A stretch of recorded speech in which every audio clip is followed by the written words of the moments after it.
with Elder Maxwell. It was during the training period. Number one, I was a little bit intimidated, and I was thinking, I love his talks, but I have to read them 3 times. What if he starts talking to me and I don't understand him the first time? We got in the car. He was fabulous. And he says, "What would you like to ask me?"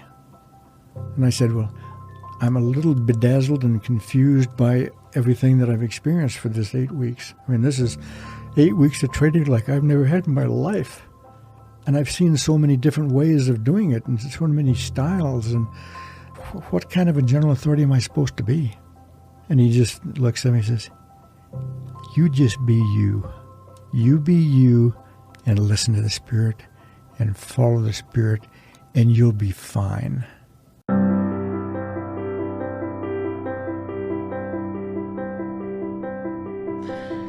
All right, welcome back to the Leading Saints podcast. Today I'm in the Gilbert, Arizona studios for Leading Saints, which is really, what is this, Rocket Media, right? Yep. Derek's off camera here helping us out. And today I'm welcoming in Elder Clate Mask. How are you? Just fine, thanks. Nice. Now we are sitting right across from each other, and that's how you'll see our view as well. So now, Elder Mask, you are as they call, an emeritus general authority. Is that? I mean, how do you? People ask you what are you? What do you say? Yeah, that's what it is.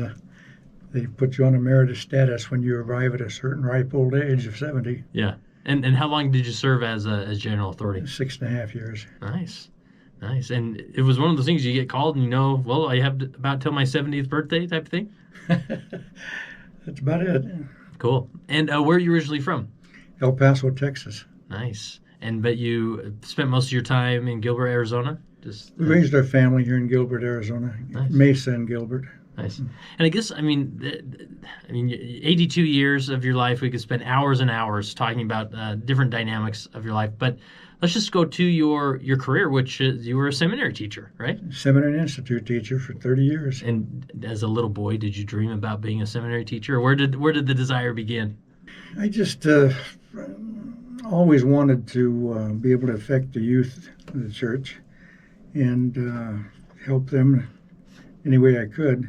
Wound up, after my mission and after the BYU experience, I wound up in Southern California teaching early morning seminary.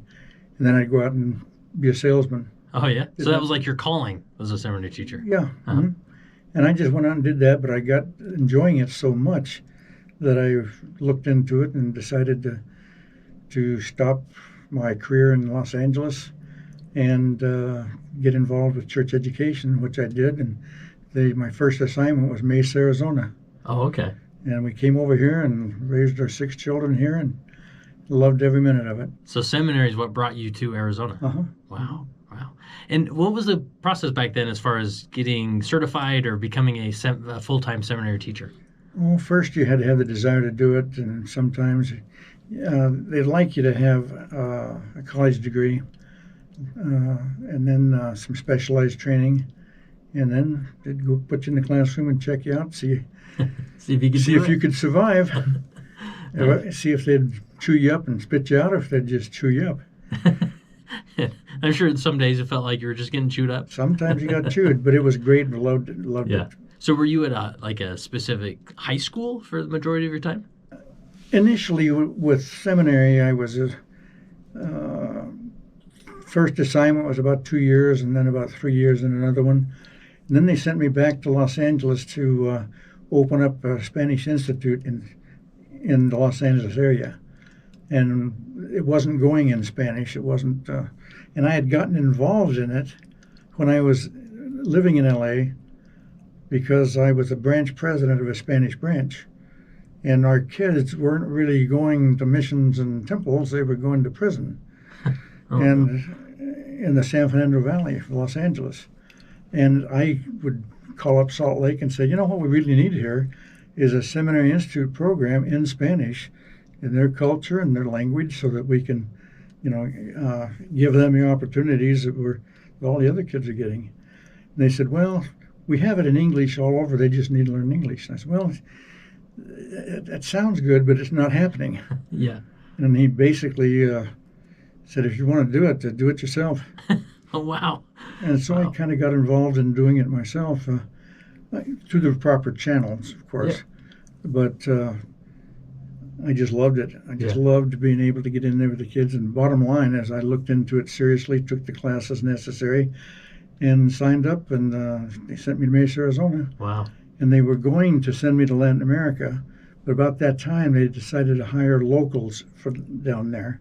And they said, I hope you like Mesa. We love it. Great. Nice. Stay here. And here you are. Nice. 5 years later, they called me up and said, we need somebody to move back to Los Angeles, California, and open up the Spanish Institute program there.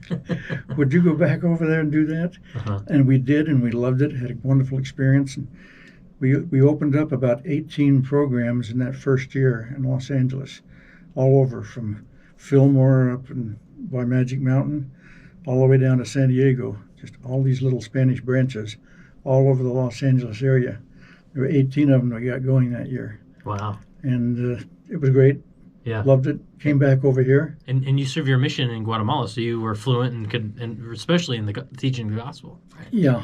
I served in Guatemala and Central America. Yeah. Wow. So what was it about teaching like? What do you feel like defined you and your style of teaching seminary? I just felt that all of the young people, I wanted to lift and inspire them to want to be more like the Savior, uh-huh. More like him, wanting desires to serve their fellow man. I loved everybody, and I hoped everybody loved me, and I thought we really ought to love our neighbor, and I wanted to help the young people have a real desire to do that, and the Seminary Institute was a wonderful vehicle to do that. Yeah. And it turned out 30 wonderful years of teaching. It started out all in English, and then it went to Spanish, and then it went to both. And ultimately, they sent me back over here, and we got the Spanish program going in Phoenix, and we got it going over here in Mesa. And now it's a different situation because most of the kids go to English-speaking schools, and, right. And it's not the same as it was. But in those days, it was quite unique and necessary, and filled a real void. Yeah, it worked out great. So if you were talking to a brand new seminary teacher who's excited as you were to, inspire youth and teach them the gospel, what's some general tips and their guidance that you'd give those new teachers? Just love the kids. Yeah. Just love them and let them know you love them, and point them to the Savior and help them get the Spirit, and they can do wonderful things in this life as they grow and develop and progress towards being more Christlike. Uh-huh.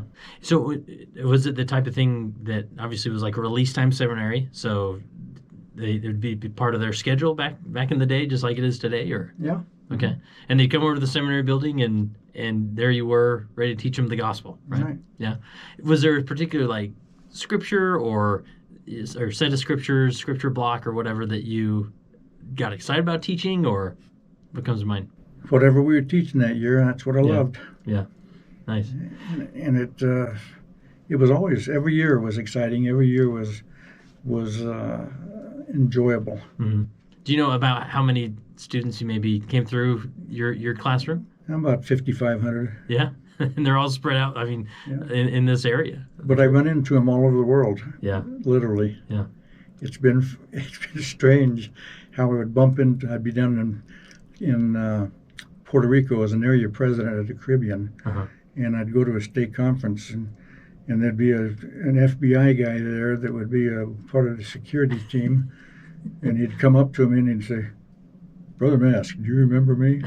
I'd look up at a 6'6" giant of a young FBI kid. I'd say, "Help me out. You look familiar. Help me out." He'd tell me his name, and in my mind I'd see this 5 foot, 100-pound kid, that I taught in Mesa when he was 14. Now here is a 6'6", 300-pound FBI agent. Wow. But still remembered you. But he still remembered, but he changed a little bit, much bigger, but I could recognize him, and we had great times. But I had that experience literally everywhere I went. Yeah, that's my cool. Assignments. Really rewarding, right, to hear those. Very much so. Yeah. So you taught up until that first call to be a mission president. Is that accurate? I taught I went into the program in 1972 and taught till about 1997 when I went over to Spain as mission president to Barcelona. Uh-huh. And then after that, in 2000, I came back and I kind of finished up for about a year and a half, and then retired. And I was teaching Spanish Institute towards the end there, and I retired, and we had lots of things going. I was a bishop of a young adult ward over at ASU, and that kept me pretty busy, and I just had a lot of projects going, and so I retired a little early. And then after I retired, kind of got a little surprised one day when somebody called on the phone and said, this is President Hinckley's office, and you'd like to talk to Brother Mask. Oh. And I thought, like everybody, yeah, sure. Who is this really? Uh-huh. And she said, yes, this is President Hinckley's secretary.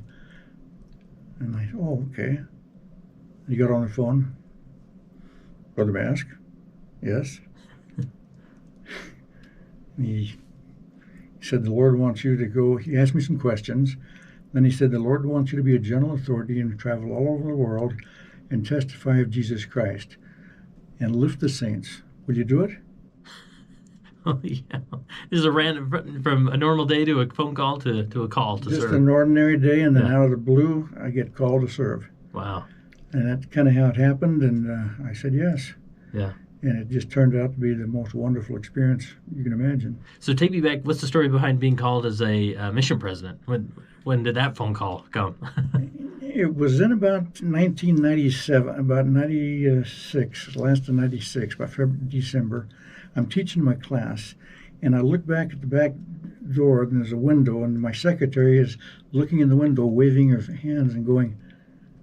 And I looked at my watch, and I kind of looked like, hang on a second. I've still got a couple of minutes here. Uh-huh. I need to wrap this up. And she waves her finger, like, no, you come right now, and pointed, down like that. You come now. I thought, this must be important. Yeah. So I walked back there, and she says, Elder Oakes wants to talk to you on the phone. I said, who? And she said, Elder Oakes, the apostle. And I thought, oh, this is really, who is it really? I thought, well, I got on the phone, it was him. And he said, Brother Mask, I'm going to be in Phoenix this weekend doing some training, and I want to interview you and your wife for possible future church service. Will you be in my hotel and meet me in the lobby at such and such? I said, of course. And so, we went home, and I told my wife what had happened, and she said, what's this all about? And I said, I don't have a clue. And we went and we had the meeting that weekend, and he said, you've probably wondered what this is all about. He said, this is an interview for a possible future church service as a mission president to begin this summer. And I'd like to ask you some preliminary questions to find out your worthiness, your willingness, and the timeliness in your life. And these are preliminary questions that this preliminary interview, you may hear from us again. You may never hear from us again. So don't tell everybody you had this meeting, because, nobody knows where it's going to go from here. But, number one, how's your health? And he just started asking us a series of questions. And at the very end, he said, well, this looks very promising. And my wife said, will we or will we not be called this summer? Our house is in escrow right now. We just sold it. Oh, really? And we're moving into another house, and we need to kind of know what we're going to be doing. What are the odds that we'll get called? And he said, well, listening to all of your answers and feeling what I'm feeling by the Spirit, I think it's pretty 95% chance that we'll probably call you this summer. And sure enough, about a week and a half later, President Monson called on the phone and officially extended the call to serve as president and companion to the Spain Barcelona Mission. Wow. And our life changed dramatically. Did you know? Did President Monson tell you where you were going at that time, or did that come later? In those days, they didn't wait till the spring. They waited till the springtime to tell everybody. Okay. He just said it's going to be a mission, Spanish speaking. Oh wow. So we thought, well, we looked to Latin America. We had both served missions early on in the '60s in Central America, and mainly Guatemala and El Salvador. But we were all over Central America back in the early '60s, and we thought, oh, wouldn't that be great to go back to that area? And so we were thinking, well, there's a mission open in Honduras. We know that. We saw that in the church news. And we know this and we know that. And then we got the call to Spain. We had never even looked that direction. Yeah. It was just all Latin America where they speak Spanish. Well, surprise, surprise, they speak it in Spain too. That's right. I think that's where it originated from. I think Right? So, and one thing to note in this, when you were called, I mean, here you are teaching seminary. You had no immediate plans of retiring or stopping teaching, right? You were a few years out, I would imagine, right? It was 1997, and at this point, we were teaching institute, and we were doing it in Spanish, and we were doing it in English. And we were talking one day, and we said, if we want to be able to go on a senior mission in a few years, we need to get everything in order, and we need to pay everything off and get in a position where we can go out and serve. We would really like to serve wherever the Lord needs us. We're willing to go wherever, whenever, but we need to put our house in order.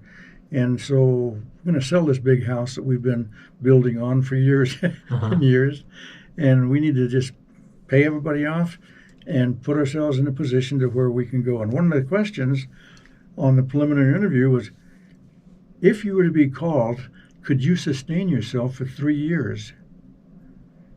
And he says, what I'm really asking is, other than your house payment, do you have debt? Uh-huh. We looked at each other, kind of grinned, and said, no, we've paid everybody off. We sold our house, and we were putting ourselves in a position to where we could serve if called someday. We didn't have a clue it'd be then. We were thinking more down the road. Right, yeah. But it just turned right out that he called us on a weekend when we could say, yeah, we have no debt. Because most of our career, we had plenty. Yeah, I bet. And another thing to note is that this, I mean, it's not that you had been a stake president or been a bishop or anything. I mean, this is really the first, a formal assignment to a leadership role. I don't know if that's the best way to put it. Other than the Spanish branch in California. Oh, okay. Mm-hmm. Yeah. So, I mean, I'd been in a bishopric and a high council and stake Sunday school president. I had some opportunities to serve in a lot of the different organizations of the church, but I'd never had one that kind of floored us both quite like this did. So did you feel like you were more inexperienced than maybe some of your the others that they're going, or I mean, and was that a benefit, or maybe I don't know? When President Hinckley called me on the phone, he said, "Let me ask you some questions." He said, "Have you ever done anything that was really bad that would cast a bad shadow on the church if it were disclosed? How have you lived your life?" Uh-huh. I said, "Well, I've lived it, tried to be a good boy. I can't think of anything, particularly that would embarrass the church." And then he said, "Well, can you go all over the world and testify of Jesus Christ?" And I said, "Yes." He said, Tell me how you feel about the Savior." And I was able to bear my testimony to the prophet on the telephone, and I did. He says, "Well, the Lord wants you to go all over the world and testify of Jesus Christ and lift the saints. Will you do it?" And I said, "With the Lord's help, I can do that." Yeah. But I thought at the time, my initial reaction was, "No, where'd they get my name? Who knew my address in Salt Lake? I'm just minding my own business down here in Mesa, Arizona, teaching the Seminary Institute." And but when the Lord knows your address. Yeah, he'll call if he needs you. If he needs you, he'll call, and that's the way it works, I discovered. Yeah. So tell me about going to Spain. You're walking in that experience. What do you remember about just finding your footing there, or stepping into that leadership role? What comes to mind? Any stories or experiences? Everybody going out as a new mission president feels inadequate. Yeah. Everybody does. And the more they get into it, the more inadequate they feel until they discover, and people tell them, but at one point you discover that you're not alone out there, and the Lord does help you, and He will guide you, and there are angelic visitors that will help you out. And there are opportunities to feel the Spirit every day, and opportunities to watch your missionaries grow and develop and progress. Every missionary is like an apple seed when they first come in the mission. And you look at them and you see them as an apple by the time they leave. And you are there to help them grow from that little apple seed into the great missionary they can become. And when you get that vision of the Lord wants me to be here to help in that process, but I'm not alone. He'll help. Mm-hmm. I can't do it by myself. I need help. It's a very humbling situation, but it does put you on your knees, and you do need a lot of help. Yeah. But it comes. And President Monson always used to say, whom the Lord calls, He qualifies.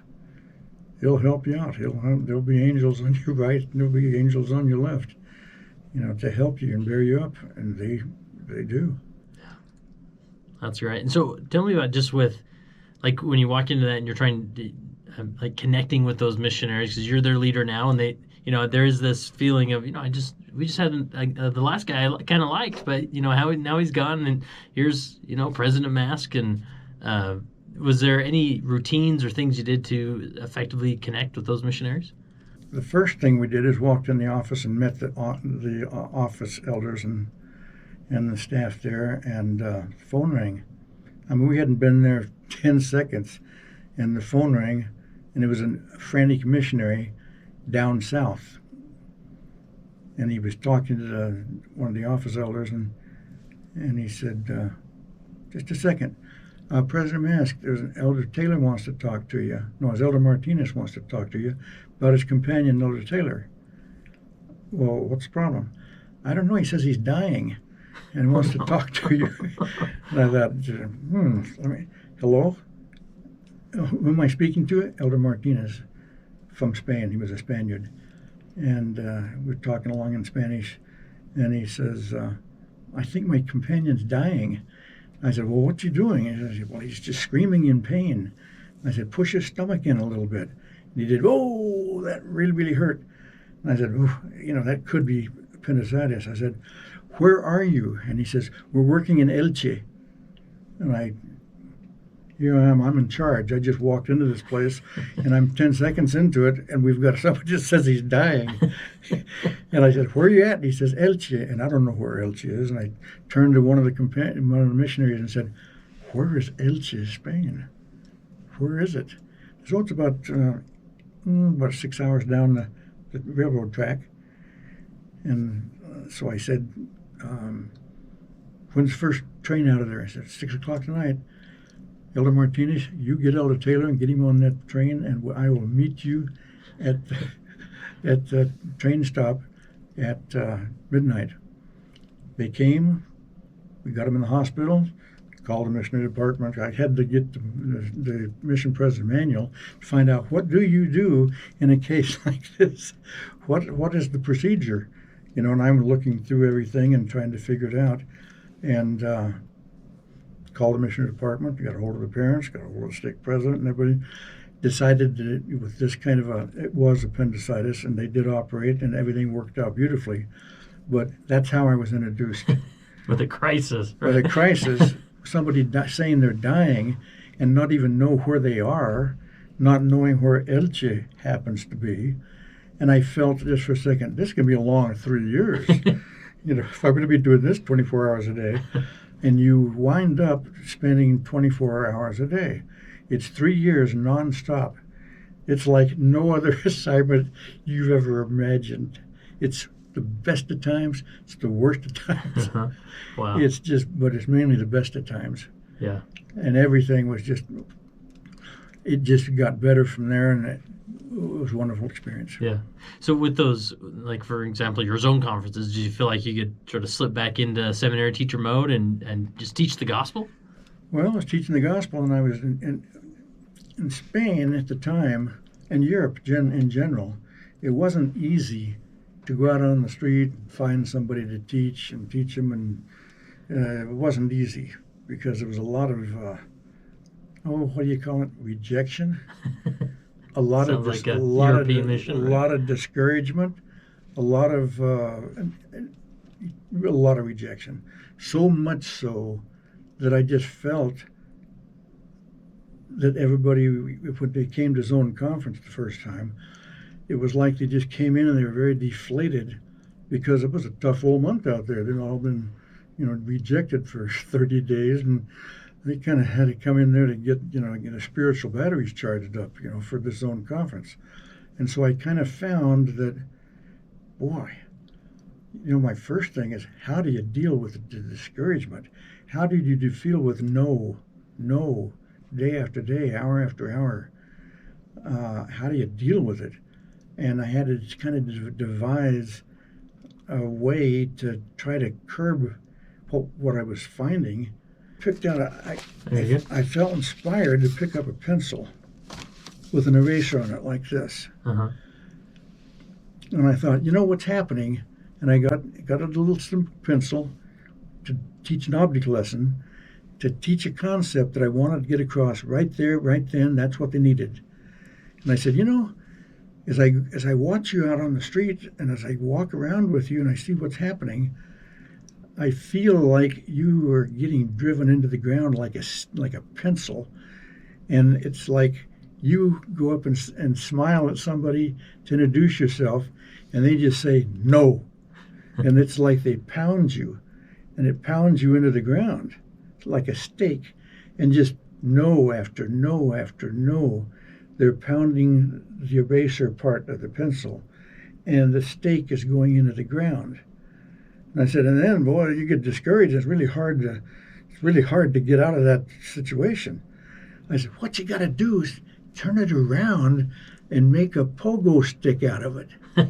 And so now the pencil lead is pointing up, and the eraser is on the bottom, and you're going to bounce along on your pogo stick rather than getting driven into the ground with every pound of no. And so how do we do that?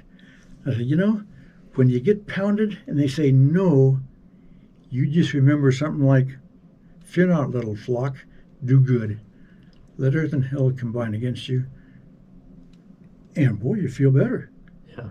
And they leave and you go in and you don't feel quite so bad. It kind of lifts you up and you kind of bouncing along, and then you get another no, and it pounds you into the ground. And what do?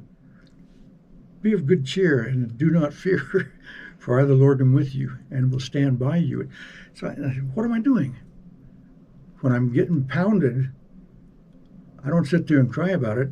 I recite something I learned and studied that morning, a scripture or your favorite, something that lifts you, something that helps remind you who you are, why you're there, and that the Lord's nearby and He's going to help you. I said, but you need to do that every time you get a pounding on the head. You got to turn it around and make a pogo stick out of it.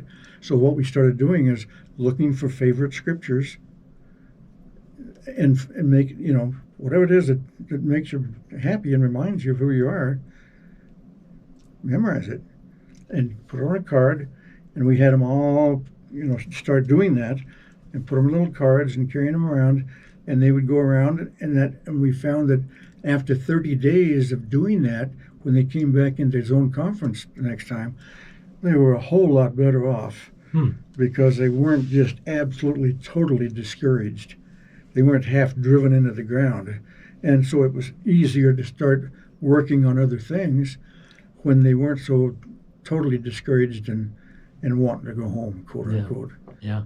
Because that discouragement can be really tough to overcome. It's extremely difficult. And some parts of the world are easier, but somebody said one time, there's not an easy mission anywhere. Right. Every mission's got its unique challenges, but our particular mission, I felt at that moment in time, in history, historically, at that time, it was difficult to get anybody to listen to your message. Yeah. Yeah. Any other interactions or ways that you helped with discouragement, maybe meeting one-on-one with missionaries who are really having a hard time, or anything else come to mind as far as helping them overcome discouragement? One of the things that I started doing is again, in this process, if I would try to see the missionary as a little seed, and what do we do to help them grow and progress and develop? Because as you start growing and achieving things and accomplishing goals, and as you're growing and progressing and developing, you feel like you're winning, and you feel happy. Mm-hmm. On the other hand, if you're not growing, if you arrive at a mission as an apple seed and you go home 2 years later as an apple seed, something's wrong. You should have grown some, and most of the time they do. And the ones that grow are happy, and they brought joy to it's just a wonderful experience after 2.5 years. But there has to be that growth so that you feel like you're really, you're doing your job, and it does bring joy. So what I started noticing was for many years I had noticed in seminary with the people that I taught, all of these kids, those kids are similar. They're not identical. Mm-hmm. If you're a parent and you have a first child and you have the second child, what's your first big surprise? They're not identical. Yeah. They're not the same. And they don't, respond the same way that the first child, And you notice that as a parent. Well, as a mission president, you notice it too, that all the missionaries are not identical. So what do you do, and how do you help people grow and develop and progress that are so different? But I started noticing a pattern way back, and I started noticing that there were people like Brigham Young, and there were people like Spencer W. Kimball, and there were people like Howard W. Hunter, and people like the prophet Joseph Smith. In a lot of ways. In what ways? In Christlike attributes. But they had different attributes sometimes, and some were stronger on this one and not quite as strong on that one, and some emphasized this attribute and others a different attribute. But I started noticing that long ago. But while I was there, I felt inspired to start teaching my missionaries. It's an amazing thing that some of you missionaries remind me an awful lot of Brigham Young. Mm-hmm. You're organized, you're a doer, you're a strong leader, you're goal-directed. That's kind of the way he was. And I've also noticed that a lot of you right here are a lot like Spencer W. Kimball. You're loving, you're caring, you're understanding, you're nurturing, you're inclusive, like President Spencer W. Kimball. And I see others that are very patient, calm under stress, kind, peacemaker, like President Howard W. Hunter. And then I see some of you that are cheerful, fun-loving, optimistic, and charismatic, like the prophet Joseph Smith. And interesting, prophet Joseph Smith would get criticized by some for being so playful, so fun-loving. Well, he'd go out and play with kids. Mm-hmm. Well, prophets aren't supposed to do that, and he'd get criticized by some. Well, that's the way he was. Yeah, that's who he was. That's who he was, and he enjoyed it, and that was all well and good. And calm under stress. I don't know if you ever remember President Howard W. Hunter when he was giving a talk at BYU, the Marriott Center, and a guy comes up to him while he's talking with a little briefcase, and he tells him, in essence, that I'm going to be the next prophet. You announce that I will be a prophet, or I'm going to set off this bomb. Tense situation. I was in Arizona watching this on the big screen at the Stake Center with my Institute students, Spanish Institute students. We were watching this, and all we heard was bomb, and the screen just went staticky. Wow. And we waited for it to come back on, waited, and never did. We waited about a half hour and went home. Our daughter was going to BYU at the time. She was at that thing, and she was there telling us all about it, that guy had literally come up and said he was going to set off the bomb, if President that's a Quorum of the 12, Howard W. Hunter didn't announce this guy as the new prophet, and I wasn't there to see it. I just heard bomb. But what happened is I talked to security much later than that. I talked to some people who were there, and they said, he just calmly looked at the guy and said, no. I mean, I would have probably been, bomb! Yeah. But he was so calm under stress. Look at President Nelson. I was in a meeting with the general authorities at the end of the month in Salt Lake when I was there on assignment at the missionary department. And I was in the meeting where President Monson said, as we got ready to start the meeting, he said, Elder Nelson, who was a member of the 12 at the time, would you share with the brethren the experience you just had in Africa? And nobody knew anything at all about it until that point. Mm-hmm. And then he told about the famous episode where they were robbed, and we had held hostage for a minute. Kind of the hostage situation, and he kind of told the whole story, and then said, "But you're not at liberty to tell anybody about any of this." Well, we got the details right off, right after it happened, and we just, wow. But what did he do when the guy says, he's going to kill him and he's going to rob him, he's going to do this, that, and the other? And what did President Nelson say? He looked right at the guy and said, I'm prepared to meet my maker. Are you? Calm under stress. Yeah.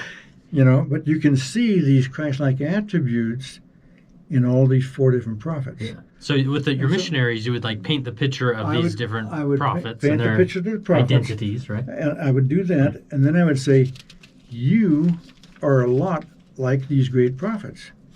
All of them had natural strengths. See, a lot of these character traits are gifts, and people are born with them.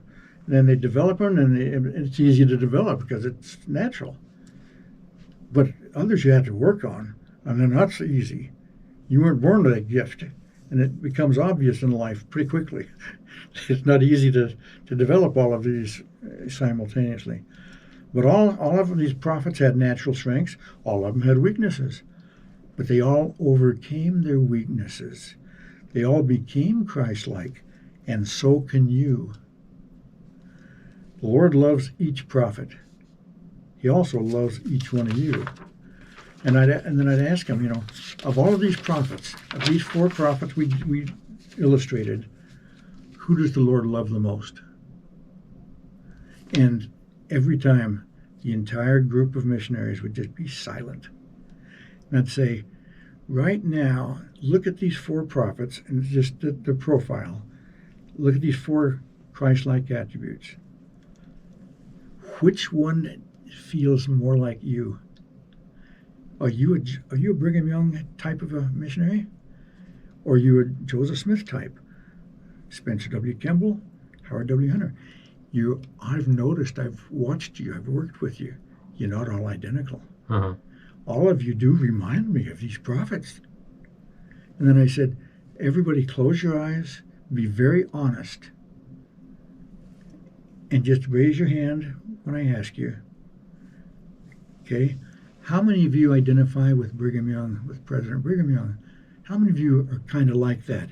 Kind of an organizer and a doer and how many of you? I noticed about 25% of the hands went up. And I said, okay, put them down.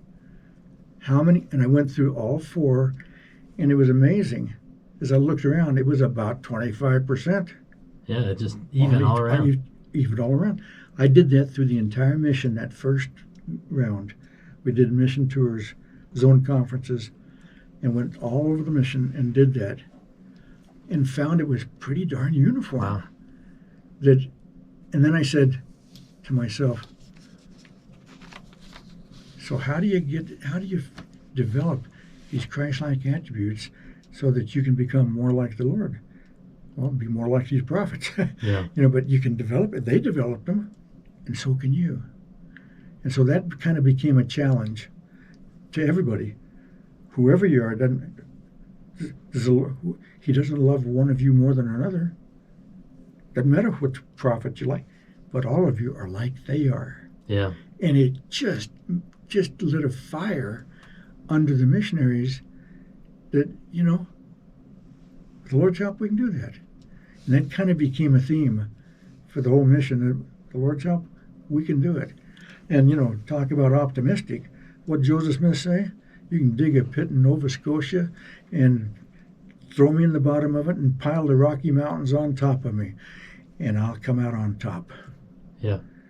Why? He just never quits. He just keeps on going. He just goes and goes, and he just never quits. And that Joseph had that optimistic ability. Well, he didn't quit on anything. I mean, he just kept going. So at any rate, yeah, that's really helpful. That theme is kind of what we started with, and we've carried it on for about 3 years. We were there. Yeah, and I appreciate that because sometimes we, hyper-focus, rightly so, on the Savior and becoming more Christ-like, but sometimes we sort of need something a little more obtainable in the moment, right? Okay, I can't be perfect today, and these prophets weren't perfect, but they were something at least to reach towards on our journey and quest to being more like the Savior, right? And at least we'll be in the right trajectory doing that, right? Yeah, that's really helpful. But the better they learn the lives of these prophets and the more that they follow them and try to emulate them and try to become like them, the more like Christ they are becoming. Yeah, yeah. Anything else when you think about the mission and connecting and leading those young missionaries that come to mind, tactics, routines that you did, anything else worth mentioning during those 3 years? It seemed like every time that we would get together for our zone conferences, there'd been a crisis that month. There'd been something. Somebody else had been dying, right? Something was always happening. And we would generally have to kind of remind everybody about rules and remind them that, that if we don't change directions, we're going to wind up where we're going. And so there were times we need to make little course corrections along the way and repent regularly. And I would use a lot of different little object lessons to kind of try to get that theme across the whole mission. Like Joseph Smith making that statement that he was, you put him in the bottom of that pit and put the Rocky Mountains on him, and he just, he wouldn't quit. He would just keep on keeping on. That whole keep on keeping on attitude.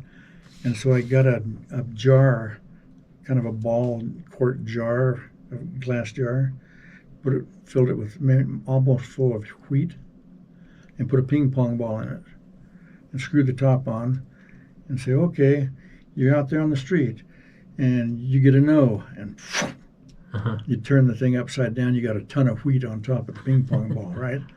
But do you quit? No, not a Spain Barcelona missionary. We don't quit. We just keep on keeping on, and you start wiggling the thing, and as you wiggle it, what happens to the ping pong ball? Goes to the top. It goes to the top, right? And see that? We made it. We're on the top. And then the next no comes along. Whoop. You turn it over and you just got pounded by the wheat. Do you quit? Oh, no, not yet. Not yet. We don't quit. We keep on keeping on. So we got this keep on keeping on going. And just about that time, I went to a mission president's training seminar with our area president, who was Elder Dieter Rudorf at the time. And he said something to us, and I went back and I put it in I took his quote and put it into a little monthly bulletin to the missionaries. And I said, you know what President Uchtdorf said? He said, missionary work reminds him of flying a huge commercial jetliner. He said that he loved to taxi to the edge of the runway on a cold, dark, snowy winter day in Germany and then pull back on the throttle. As he gathered speed down the runway, it always thrilled him to feel liftoff. He'd then head steeply upward through the dark, almost black, foreboding clouds that seemed that they would swallow him up at any moment. But he knew that there was light above if he would just keep on keeping on. He knew he would break through the discouraging darkness into the brilliant rays of the morning sun. My beloved elders, hermanas, and priesthood leaders, I too know that there is light and truth up above, and that if we will continue pulling back on the throttle and giving it all we've got, if we will just keep on keeping on, we'll burst through that discouragement and despair that so often accompanies the work of the Lord and into the light of the sun, S-O-N. But we would take a theme and we would kind of build on it and use it in a lot of different ways and take it all through the mission. And after a while, you know how difficult it is when you get a door slammed in your face? Been there. Time after time after time. There was a little girl's movie, a Walt Disney movie that came out years ago. There was a book written years ago about a little girl named Pollyanna. And it sounds kind of ridiculous, you know, she's just a little cheerful girl and she's happy and this is, you know, just a ridiculous story, many missionaries would think. But as I would tell the story, and it would analyze this little girl, did you ever see that movie as a kid? I don't know if I ever saw it, but I know I've heard of Pollyanna, yeah. But you've heard of Pollyanna, and all the missionaries had heard of Pollyanna, but we kind of got into the Pollyanna principle because that kid came to town and just changed the entire town. I mean, their attitude in that town was negative. It was pessimistic. It was, you know, the town had some real serious mental problems. And this little girl that came to this town to live with her this little orphan girl, came to live in this town with her Aunt Polly. And in the movie, the whole thing turns, you know, everybody's sour, everybody is. And this one little girl with her attitude is able to turn the whole town. It's a marvelous story that to this day we've heard from many of our missionaries 25 years later say that they've taught that story to their kids. The Pollyanna principle. Yeah. And that you look for the good in people, expecting to find it, and you surely will. It's kind of the theme of the whole thing. Yeah. But you're gonna find what you're looking for. And there are good people everywhere you look. And there are good people that you work with.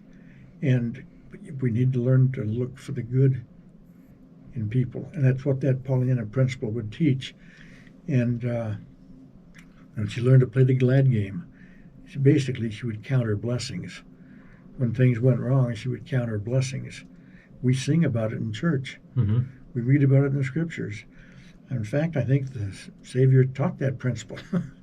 And all the way through this book, you start realizing that this little girl's dad, who had passed away as a Protestant missionary in the West British Indies, wasn't it?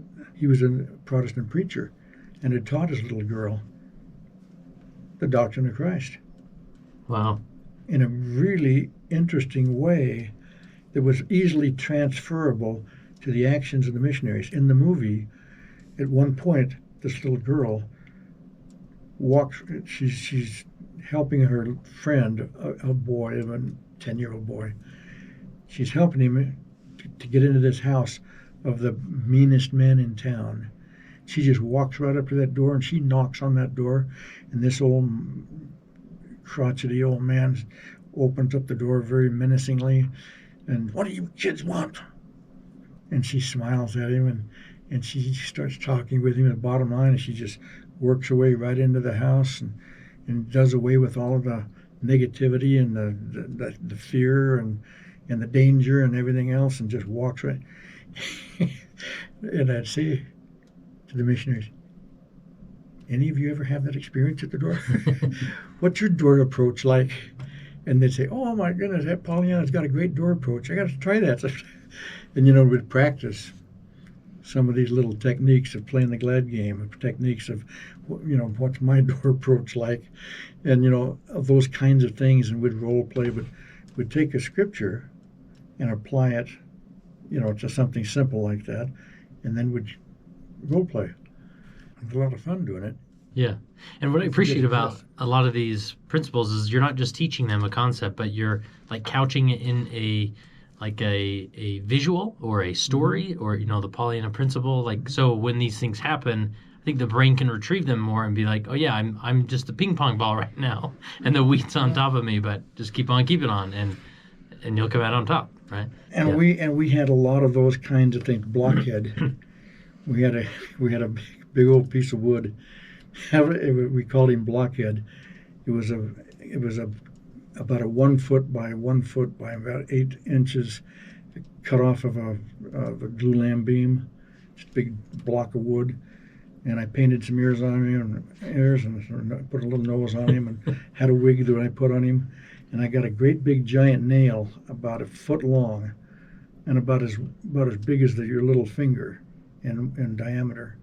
This big old nail, and I wanted to teach a principle of why we have our zone conferences regularly, and why we read the scriptures every day regularly, and why we do the things we do here in the mission field. And I'd say, how do you get this nail into this block into Elder Blockhead here? Can you do it in one whack? How many can come up here and I get a hammer? Say, with one whack, who thinks they can get that into that blockhead? And I'd always have a challenge, and they'd come up, and I said, well, don't do it. You'll probably chip something off and hurt yourself. But don't do it. But you sit up here and do it, just one little tap at a time, instead of one great big old whack that you're going to get hurt. Just one little tap. And if you tap long enough, what's going to happen to that nail? That nail's going to go all the way, and you're going to get that in that head. I said, how many of us are like Blockhead?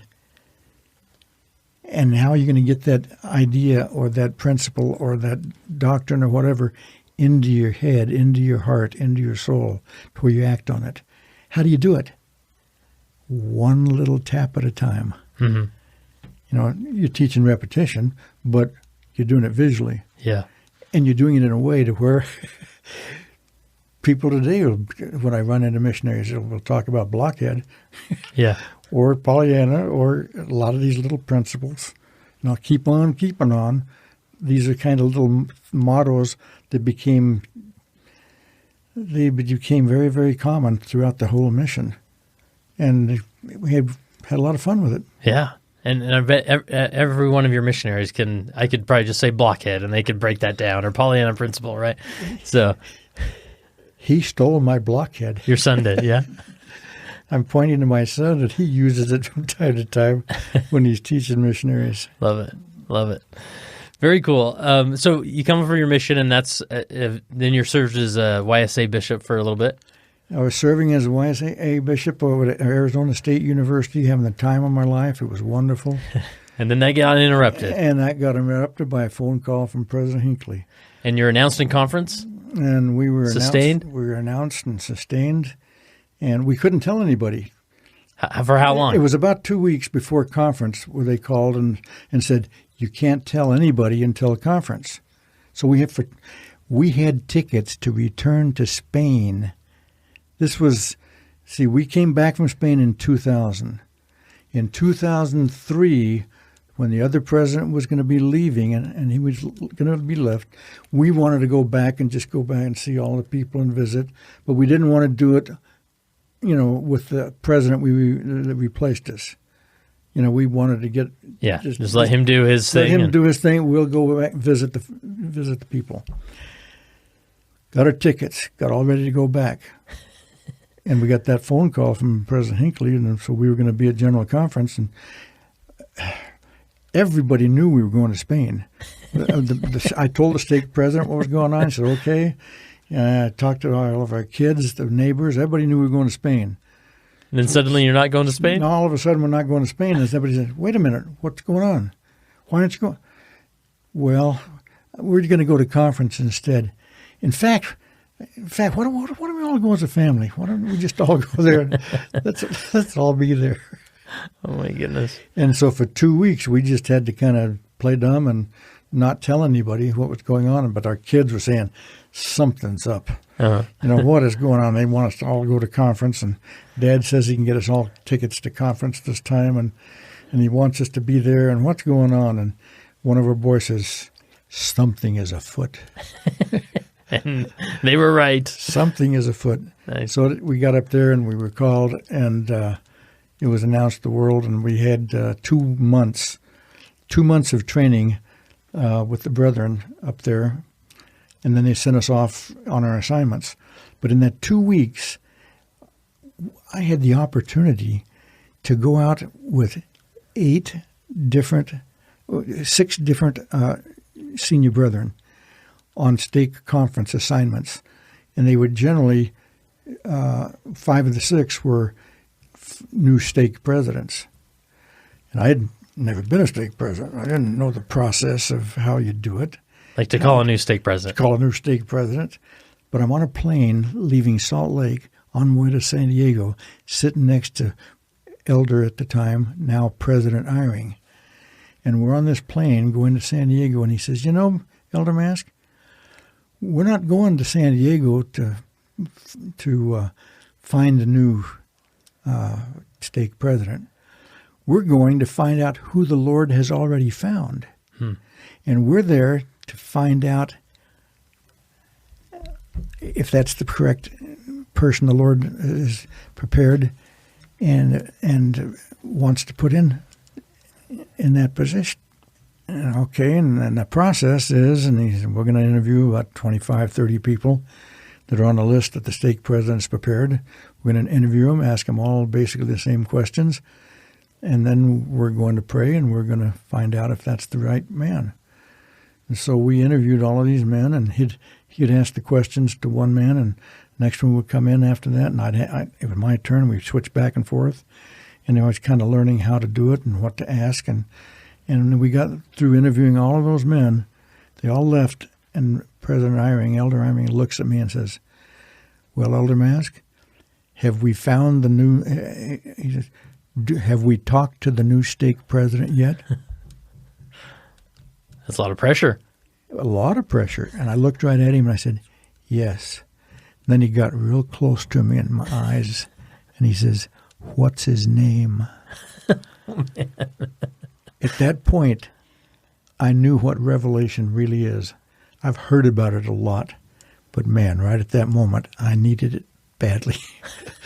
And I looked right into his eyes, and I told him the name that I had in my head and my heart. He said, "That's exactly who the Lord told me. Let's pray about it and confirm it." We did, and we found the new stake president. I had never had that kind of a revelation quite like that under those circumstances, under that pressure. For the next 6 weeks, I went out with Elder Maxwell, and I went out with Elder Neuenschwander, and who was one of the 7 presidents. Yeah, former guest of the podcast, so he's great. He was one of them that I went out with, and all of them. It was wonderful to be with those brethren and learn from them, from all of them. But every one of them, at the end of the interviews, would look at me and say, "Have we spoken with the new stake president, Elder Mask?" And nice. I would look at him and say, "Yes." "What's his name?" And all 6 that I went out with during that 8-week period, all of them, he said the same exact name as I looked into his eyes. So now that's our 8-week training period, 2-month training period. They send me off to Mexico. Now I'm in the area presidency on my first assignment, and I get assigned to go out and organize a stake. And I've got an Area 70 along with me. You're the senior companion now. And I'm the senior companion. And I've got this, and it's in Spanish. Everything's different a little bit, with the language and the culture, and everything around me was a little different. But it was the same, too. Because after we asked all the questions, I looked at him, and I said, "Elder de Hoyos, have we spoken to the new stake president yet?" And I just looked into his eyes, and he said, "Yes." "What's his name?" And he told me. We got on our knees and prayed about it. Same spirit told me the same thing that I'd heard before. I had that experience with an Area 70 as my junior companion for about 16 stakes down there at about that time. that we went out and found the individual the Lord had already found and already prepared. And there was only one out of all of them that scared me. Oh, wow. Because in this particular one, my companion happened to be Brother Elder De Hoyos in Area 70, who was in the area presidency at the time, and he was my companion. And we had about 29 that we had talked to, and I looked over at him, and I kind of went, like a look on my face like, I haven't felt anything yet, have you? Kind of, that look on my face. And he was looking at me like, I haven't either. And they said, we've got one more coming in. And we looked up, and there was a man standing in the door. Ta-da! It was like there was a light around him. It was like, there he is right there. I looked at that man.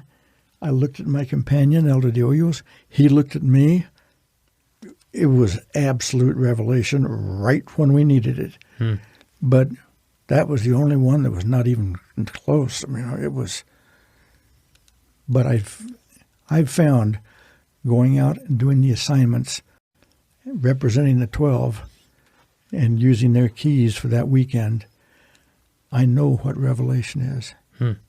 And that phrase that the church is led by revelation, that the church leaders receive revelation, that's not just an idle phrase.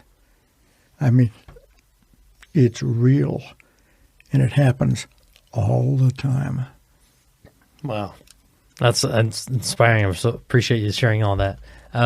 Obviously, with going around visiting different areas, you're speaking a lot. And, I mean, again, as a seminary teacher, I mean, I don't know if you took Elder Blockhead with you around, but I mean, any thoughts or perspectives you learned during that time of speaking so much as a general authority? I found myself doing just what President Hinckley asked us all to do, is to go out and testify of Christ and point everyone towards Him and bear my testimony. Yeah. And I did it not all by myself. I mean, I as a seminary teacher, sometimes, you're given lesson after lesson after lesson, day after day after day. It's hard to have the Spirit guiding you every single minute, when the crazy things are going on in the classroom, from time to time. But as a general authority at a state conference, boy, you've just got to have the Spirit with you, and it can't be just you. You've got to have help. Yeah. And it's very humbling, and it's very, but I learned that the Lord will help you. He will guide you, and it's real. Yeah. That whole thing about following the Spirit. That idea, one thing happened with Elder Maxwell. He was my last one that I went out with on assignment. I was his junior companion. Like during your training period? During my training period. It was during the training period. Number one, I was a little bit intimidated because he was going to come pick me up on a street corner in Salt Lake City on Saturday afternoon, and we were going to drive out to Fruit Heights, north of Salt Lake, to a stake conference there, and we were going to, on Saturday afternoon and in the evening and then on Sunday. And he was going to pick me up, and I was going to be standing on the street corner in front of our apartment complex there in Salt Lake. And I was thinking, I love his talks, but I have to read them 3 times to really understand. Is that all? It is 6 or 7 for me. But to really understand what he's saying, I've got to really dig. Yeah. And I thought, what if he starts talking to me? And I don't understand him the first time. Should I have him repeat it 3 times? I mean, this was going through my head, and I was thinking, man, what do I do? What do I say if I can't understand him? We got in the car. He was fabulous. He was kind. He had the Spirit with him. Like, it was just a phenomenal experience, a lifetime choice moment to be in the presence of Elder Neil Maxwell. Yeah. And be his companion. But it was just great that whole afternoon and evening. The whole conference was wonderful. It was over. we're sitting there after we'd talked to the stake presidency and everything was over, and he says, "Now you probably have a few questions for me." And I said, "Yeah, I do." And he says, "What would you like to ask me?" Wow. And I said, "Well, I'm a little bedazzled and confused by everything that I've experienced for this 8 weeks. I mean, this is 8 weeks of training like I've never had in my life. And I've seen so many different ways of doing it and so many styles. And and I'm a little confused. Sometimes I'll see somebody, a little bit harsh on teaching a particular principle. Or sometimes I'll see somebody that was a lot kinder than somebody else in that instance. Or what kind of a general authority am I supposed to be? Am I supposed to be, and he just looks at me and says, "You just be you. You be you and listen to the Spirit and follow the Spirit and you'll be fine." Wow. And that just hit me, and it reinforced what I've been teaching my missionaries all that time. It's all about trying to be Christ-like and trying to be more like Him, try to develop our Christ-like attributes. Now today we've got chapter 6 and Preach My Gospel. We didn't have that 25 years ago. We were out there without that. But today the missionaries have that. And the principles that you learn in chapter 6 are just invaluable. And but that's really what he was saying. And so I've tried, and I tried during my entire time to try to be like those brethren that I was serving with. Because it's really a privilege to be in the presence of prophets. Yeah. Wow. I hear a lot of bad-mouthing these days. It hurts my heart to hear how some people bad-mouth some of the brethren. And I just want to tell you, they really are men of God, and they are really worth listening to. President Hinckley, in 1961, I was getting ready to go on my mission. And I'd been interviewed by the stake president and the bishop. And in those days, you had to have a general authority interview, too. So there were about 6 of us in Texas, El Paso. We didn't see general authorities very much at all. But here was one coming. He was an assistant to the 12. And he was coming to do the stake conference and interview us 6 potential missionaries who had already, were ready, for this, our final interview. And they walked in and they walked out, and they walked in. I was the 6th one. I was the last one. I walked in, and he sat me down, and he looked at me, and he just said, "Are you worthy to be a missionary?" And I looked at him, and I said, "Yes." Then he kind of got out of his chair and got a little closer to me and says, "Are you worthy to be a missionary?" And I said, "Yes." And then he got real close, right in my face. It's an interesting tactic, okay. Oh, I never experienced anything quite like it. Okay. And he got right in my face. And he said, "Are you worthy to represent the Lord Jesus Christ as a missionary?" I said, "Yes, I am. I've tried my whole life to be worthy. Yes, I'm worthy." He looked at me, and he broke into a big smile, and he threw his arms around me. And he says, "Elder Mask, you are going to be a great missionary." I've never forgotten that. Wow. That was August of 1961. A few months later, this obscure general authority I'd never heard of, this assistant to the 12, was made an apostle. Lord chose him and put him there. His name was Gordon B. Hinckley. Oh, my goodness. 1961. Came to El Paso. And years later, he called me on the phone when I lived in Mesa and called me to be a special witness of Jesus Christ, a 70 to go all over the world and testify of the Lord. And then, when it was time for him to be transferred, in the very last meeting we had with him, I was called on to say the opening prayer. And as I walked up there, I got right up close to him, and he got out of his seat and came up to me, and grabbed my hand and pulled me right close to him, eyeball to eyeball. And I said to myself, I'm looking into the same piercing blue eyes that I first looked into in 1961. And now I didn't even know who he was then, but I know now. I'm looking in the eyes of a prophet of God.